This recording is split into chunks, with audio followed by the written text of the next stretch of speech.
I'd first like to acknowledge the traditional owners on the land that we live and work and pay my respects to elders past, present and emerging. For me, it's great to be back here in Cal, having lived here for a decade or so and having not been back for 15 years. So yeah, really nice to be back. I started in the mining industry at Mount Isa in the mid to late 90s, came across in the early noughties with WMC, and then spent the last couple of decades with BHP in, here in the West, in London, Melbourne, and then eventually back home to sunny Queensland. At 29Metals, 100 days in, it's already been an opportunity to get back west, which is great. Also get back to Mount Isa, where I haven't been for 25 years actually, and I'm having a ball. The portfolio with 29Metals, we have some very well publicised challenges and some maybe less well publicised opportunities, and I plan to touch on both of these today. The all-important information slide that you can read at your leisure. So the heart of the opportunity is copper. As the world electrifies, we're going to need a lot more copper. We know that we face significant challenges as we embrace this new era of electrification. The world needs more copper, but our industry is facing a shortage, critical shortage of new discoveries. In addition, quality copper assets are tightly held and hotly contested. It does seem that those that don't have copper want copper, and those that have it want even more. Against this backdrop, we're very pleased. We have two high-quality copper assets where assets are hard to come by. And we've got lots of geological upside, and both located in this great country of Australia. So specifically, those two large copper endowments that we've got are Golden Grove here in the west, and Capricorn Copper located in the prolific base metals province of the Mount Isa Inlier. Across these two assets, we have approximately 2 million tonnes of copper, so a lot of copper. It's certainly clear to me the enormous potential we've got embedded in the 29Metals portfolio. Importantly, we've got a team committed to realising that potential for the benefit of all of our stakeholders. Of course, as we work towards realising this value, we're committed to sustainability and ESG. It's embedded in everything that we do. First pillar, of course, safety, always, and an inclusive workplace where people want to come and people want to stay. Responsible environmental stewardship and partnering with stakeholders round out our approach to sustainability and ESG. So first, to Golden Grove, a long life, high-grade copper, zinc and precious metals mining and processing operation in a Tier 1 location here in WA. The asset started production in 1990, so a 30-odd year life to date. There's 59 million tonnes currently in resource and lots of potential geological upside. We think this asset still has a lot of life to come. The immediate term driver for us is Xantho Extended, and it's our highest grade ore source. And it looks like the slide is now working. Beyond that, we have Gossan Valley and a new potential mining front for us, and Cervantes, which sits below the existing Scuddles development. Gossan Valley and Cervantes rank as second and third for us, behind Xantho Extended, and both have got the potential to grow production and extend mine life. In addition, we've got lots of exploration upside across this VMS system. The team continues to find lots of mineralisation at Golden Grove, sometimes actually even when we're not looking for it. Significant areas of the existing mineral resource remain open, so we've got in-mine and near-mine growth targets. It's already a huge mineralised system that has just kept getting bigger, and it shows signs that there's a lot of potential for it to get even bigger. So this slide provides a key visual of a point that I made on the prior slide. It shows why Xantho Extended is our immediate term value driver. It's our biggest tonnage, highest copper equivalent grade ore source in the reserve, and it's ramping up. We then have Gossan Valley, new potential mining front, and Cervantes, which sits below Scuddles. Both are next in line and both provide the potential to grow and extend mine life. The ramp-up of Xantho Extended, it has been some time coming, but it is firmly here. The team have done a great job in ramping up the development rates at Xantho. Significant investment has gone into Golden Grove to debottleneck the asset and enable the ramp-up of tonnes.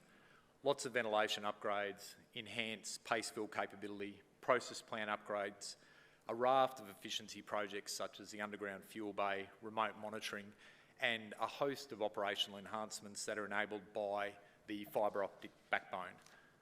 A lot of investment and a lot of great work done by the team, and now that Xantho Extended has arrived, the focus is on increasing the contribution to the total feed to the mill and establishing that steady, consistent drumbeat of tonnes from the mine.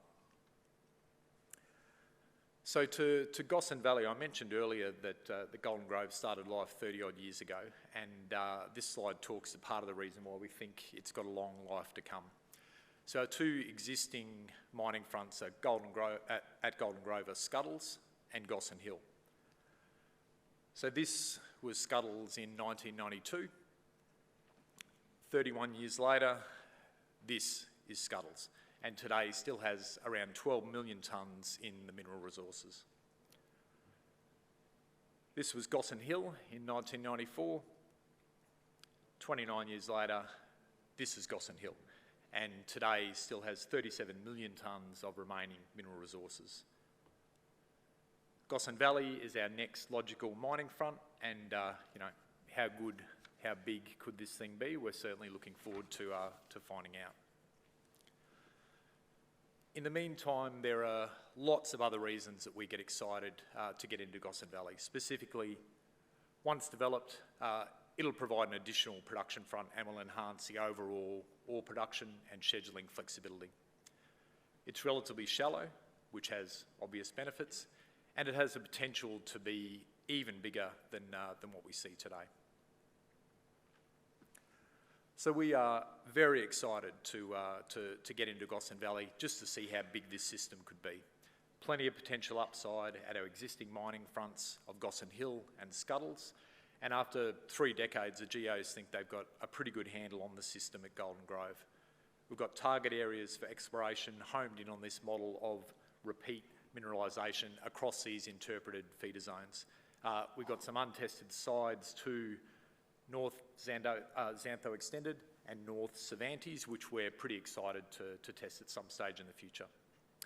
So Golden Grove, yeah, long life, high grade, copper, zinc, precious metals, mining, processing in a Tier 1 location. Xantho Extended ramping up.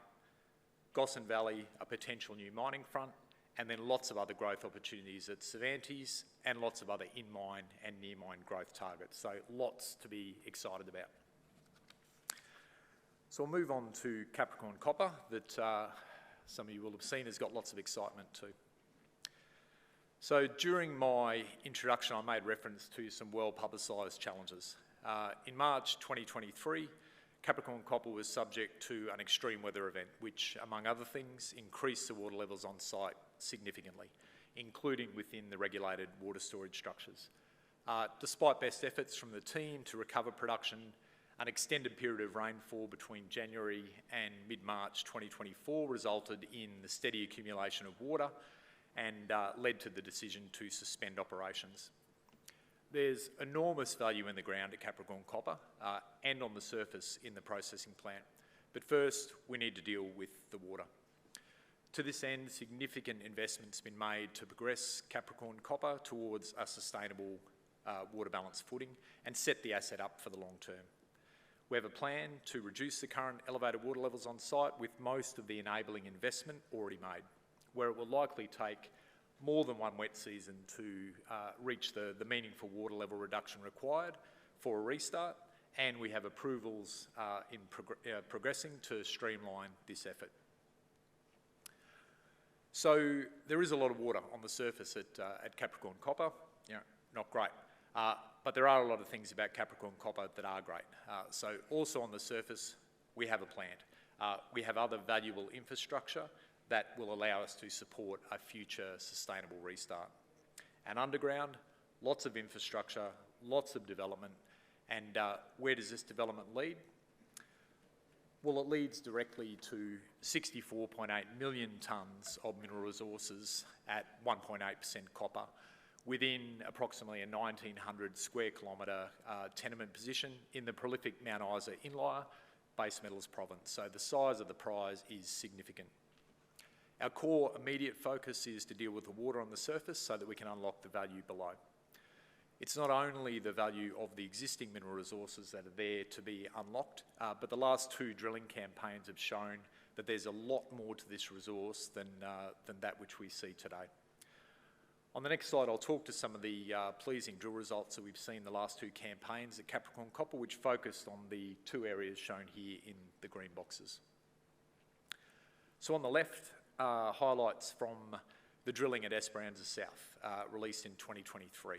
At the time, these intercepts were extensional to the existing resource, and they were great intercepts. So 23 metres at 3% copper, 48 metres at 2.7% copper, and a whopping 70 metres at 2.8% copper. These intercepts show that Esperanza South is potentially higher grade and even thicker at depth, which means a potential for more efficient mining practices, more copper per vertical metre as the sublevel cave progresses, which will further improve the economics of the deposit.